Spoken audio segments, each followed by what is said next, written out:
Every quarter at White Picket, guys, we go through, we pull market data for all of Louisville for individual zip codes to see what's happened in the last 90 days with housing in that zip code and across the entire city. So today I want to talk about a few areas that stood out to me in Q4 of 2023 data. As you guys know, the market slowed down second half of 2023. So I was very curious to see how did the data look for the last 90 days of the year during the holiday season. And a couple things really stood out. One, 40207, so St. Matthews, still maintained a very high price per square foot. We saw almost $245 a square foot for single family homes that sold in that zip code in Q4, and there were 78 homes that sold. Another interesting zip code that I'm paying attention to a lot, because I have a lot of clients looking there, is Prospect.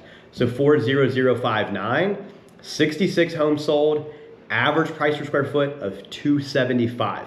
So that's big. So if you're buying in Prospect and you can find a house that's in the $225 to $240 per square foot range, you might be getting a deal.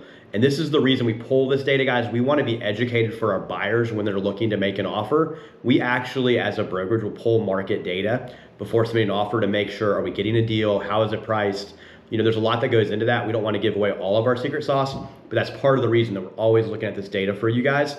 Highlands maintained like $210 a square foot. It used to be one of the highest price per square foots in the city. Post-COVID, we've seen that come down a little bit. Clifton, though, on the other hand, $236 a square foot, 32 homes. So not as many properties moving, but maintaining a high price per square foot.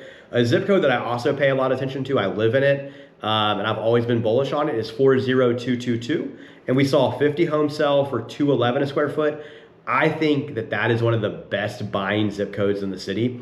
The price per square foot there compared to like 07 or Prospect and surrounding areas is phenomenal. So I think that 22 is still underpriced as a whole.